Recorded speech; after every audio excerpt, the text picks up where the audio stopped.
Hello dear students, this is Shanti Sarofina Tudu. आज का हमारा टॉपिक है परमानेंट सेटलमेंट सिस्टम, स्थायी बंदोबस्त व्यवस्था। स्थायी बंदोबस्त व्यवस्था की पृष्ठभूमि को देखा जाए तो बंगाल की लगान व्यवस्था 1765 से ही कंपनी के लिए एक समस्या बनी हुई थी।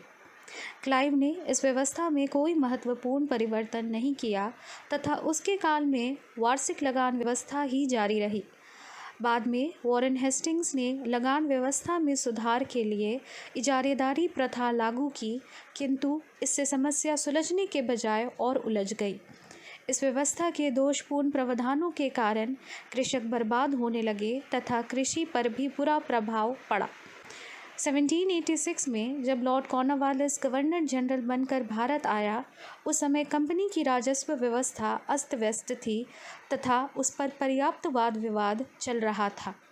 अतः उसके सम्मुख सबसे प्रमुख कार्य कंपनी की लगान व्यवस्था में सुधार करना था। प्रतिवर्ष ठेके की व्यवस्था के कारण राजस्व वसूली में आई अस्थिरता एवं अन्य दोषों के कारण कंपनी के डायरेक्टरों ने कॉर्नवालिस को आदेश दिया कि वह सर्वप्रथम लगान व्यवस्था की दुरुस्त करे तथा वार्षिक ठेके की व्यवस्था से उत्पन्न दोषों को दूर करने के लिए जमींदारों से स्थायी समझौता कर ले। डायरेक्टरों का यही आदेश अंत में स्थायी बंदोबस्त व्यवस्था का सबसे मुख्य कारण बना। इसके फलस्वरूप भू राजस्व या लगान के संबंध में जो व्यवस्था की गई उसे जमींदारी व्यवस्था या इस्तमरारी व्यवस्था या स्थायी बंदोबस्त व्यवस्था के नाम से जाना जाता है। यद्यपि प्रारंभ में इस व्यवस्था से संबंधित कुछ समस्याएं थी, जैसे समझौता किससे किया जाए, किसान से या जमींदार से, राज्य की पैदावार का कितना भाग लगान के रूप में प्राप्त हो और ये समझौता कुछ वर्षों के लिए किया जाए या स्थायी रूप से। प्रारंभ में इन समस्याओं के संबंध में जॉन शोर, चार्ल्स ग्रांट एवं स्वयं कॉर्नवालिस में भारी मतभेद हुए। अतः इन समस्याओं पर पर्याप्त एवं पूर्ण विचार किया गया। अंत में प्रधानमंत्री पिट, बोर्ड ऑफ कंट्रोल के सभापति, कंपनी के directors John Shore, Charles grant तथा कॉर्नवालिस की आपसी सहमति से 1790 में जमींदारों के साथ 10 वर्षों के लिए समझौता किया गया, जिसे 1793 में स्थायी कर दिया गया। यह व्यवस्था बंगाल, बिहार, उड़ीसा, यूपी के बनारस प्रखंड तथा उत्तरी कर्नाटक में लागू की गई। इस व्यवस्था के तहत ब्रिटिश भारत के कुल क्षेत्रफल का लगभग 19% भाग सम्मिलित था।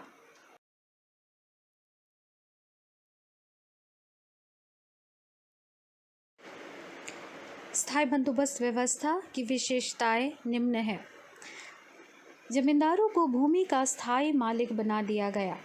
भूमि पर उनका अधिकार पैतृक एवं हस्तांतरणीय था। उन्हें उनकी भूमि से तब तक पृथक नहीं किया जा सकता था जब तक वे अपना निश्चित लगान सरकार को देते रहे। किसानों को मात्र रैयतों का नीचा दर्जा दिया गया तथा उनसे भूमि संबंधी तथा अन्य परंपरागत अधिकारों को छीन लिया गया।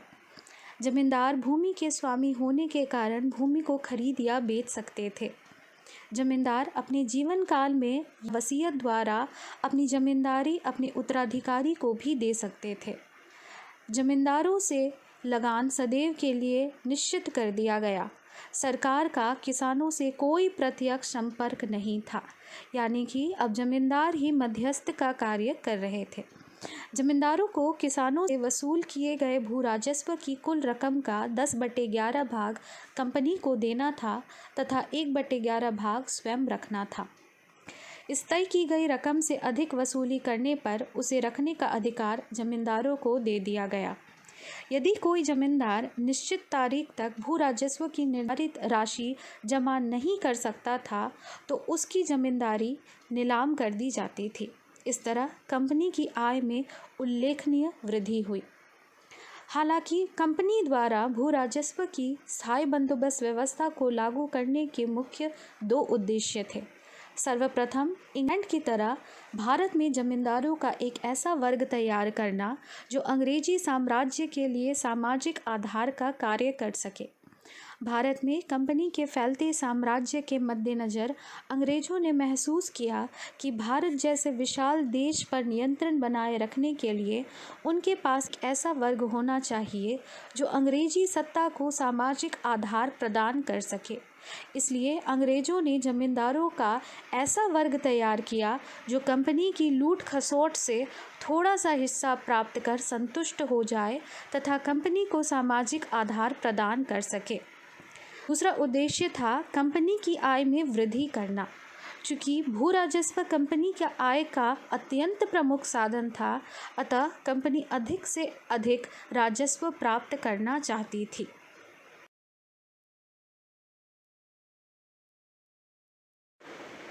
स्थायी बंदोबस्त व्यवस्था के संबंध में इतिहासकारों ने अलग अलग राय प्रकट की है। कुछ इतिहासकारों ने इसे साहसी एवं बुद्धिमत्तापूर्ण कार्य माना है, तो कुछ ने इसका भारी विरोध किया है। तुलनात्मक तौर पर इस व्यवस्था से होने वाले लाभ व हानियाँ इस प्रकार। सर्वप्रथम लाभ, जमींदारों को इस व्यवस्था से सबसे अधिक लाभ प्राप्त हुआ। वे स्थायी रूप से भूमि के मालिक बन गए। लगान की एक निश्चित रकम सरकार को देने के पश्चात काफ़ी बड़ी धनराशि जमींदारों को प्राप्त होने लगी। अधिक आय से कालांतर में जमींदार अत्यधिक समृद्ध हो गए तथा वे सुखमय जीवन व्यतीत करने लगे। बहुत से जमींदार तो गांव छोड़कर शहरों में बस गए। स्थायी बंदोबस्त व्यवस्था से सरकार को भी लाभ प्राप्त हुआ। जमींदारों के रूप में सरकार को एक ऐसा वर्ग प्राप्त हो गया जो हर परिस्थिति में सरकार का साथ देने को तैयार था। जमींदारों के इस वर्ग ने अंग्रेजी सत्ता को सामाजिक आधार प्रदान किया तथा कई अवसरों पर ब्रिटिश सरकार के विरुद्ध किए गए विद्रोहों को कुचलने में सरकार की सहायता की। कालांतर में इन जमींदारों ने अनेक संस्थाएं बनाई तथा राष्ट्रीय स्वतंत्रता संघर्ष में सरकार के प्रति अपनी अटूट निष्ठा घोषित की। सरकार की आय में भी अत्यधिक वृद्धि हुई। सरकार की आय निश्चित हो गई, जिससे अपना बजट तैयार करने में उसे आसानी हुई। सरकार को प्रतिवर्ष राजस्व की दर तय करने एवं ठेके देने के झंझट से भी मुक्ति मिल गई। कंपनी के कर्मचारियों को लगान व्यवस्था से मुक्ति मिल गई, जिससे वे कंपनी के व्यापार की ओर अधिक ध्यान दे सके।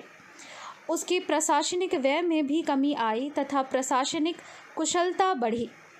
राजस्व में वृद्धि की संभावनाओं के कारण जमींदारों ने कृषि में स्थायी रूप से रुचि लेना प्रारंभ कर दिया तथा कृषि उत्पादन में वृद्धि के अनेक प्रयास भी किए।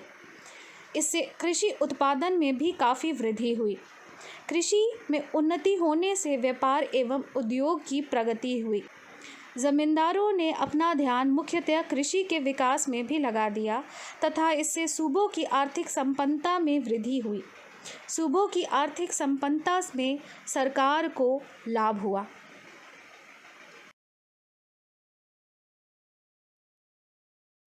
स्थायी बंदोबस्त व्यवस्था से होने वाले हानियों को देखा जाए तो इस व्यवस्था से सबसे अधिक हानि किसानों को हुई। इससे उनके भूमि संबंधी तथा अन्य परंपरागत अधिकार छीन लिए गए तथा वे केवल खेतीहर मजदूर बनकर ही रह गए। किसानों को जमींदारों के अत्याचारों व शोषण का सामना करना पड़ा तथा वे पूर्ण रूप से जमींदारों की दया पर ही निर्भर हो गए। वे जमींदार जो राजस्व वसूली की उगाही में उदार थे, भू राजस्व की उच्च दरें सरकार को समय पर नहीं अदा कर सके और उन्हें बेरहमी के साथ बेदखल कर दिया गया तथा उनकी जमींदारी नीलाम कर दी गई।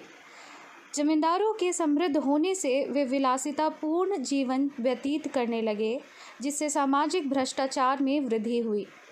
स्थायी बंदोबस्त व्यवस्था ने कालांतर में राष्ट्रीय स्वतंत्रता संघर्ष को भी हानि पहुंचाई। जमींदारों का ये वर्ग स्वतंत्रता संघर्ष में अंग्रेज भक्त बना रहा तथा कई अवसरों पर तो उसने राष्ट्रवादियों के विरुद्ध सरकार की मदद भी की।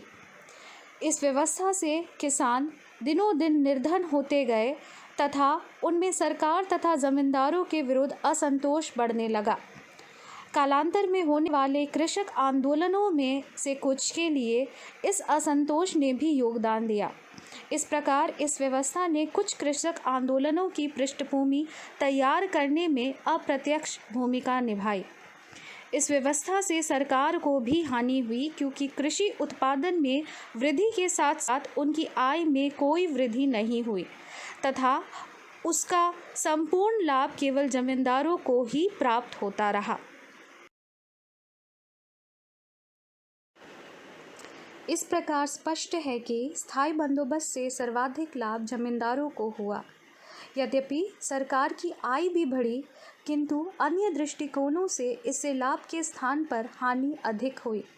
इसके अतिरिक्त संपूर्ण लाभ 15 से 20 वर्ष या इससे थोड़े अधिक समय के बंदोबस्त द्वारा प्राप्त किए जा सकते थे और इस बंदोबस्त को स्थायी करने की आवश्यकता भी नहीं थी। इस प्रकार स्थायी बंदोबस्त व्यवस्था कुछ समय के लिए भले ही लाभदायक रही हो, किंतु इससे कोई दीर्घकालिक लाभ प्राप्त नहीं हुआ। इसलिए कुछ स्थानों के अलावा अंग्रेजों ने इस व्यवस्था को भारत के अन्य भागों में लागू नहीं किया। स्वतंत्रता के पश्चात सभी स्थानों से इस व्यवस्था को समाप्त कर दिया गया। I hope you people will be able to gain enough knowledge from this lecture. Thank you.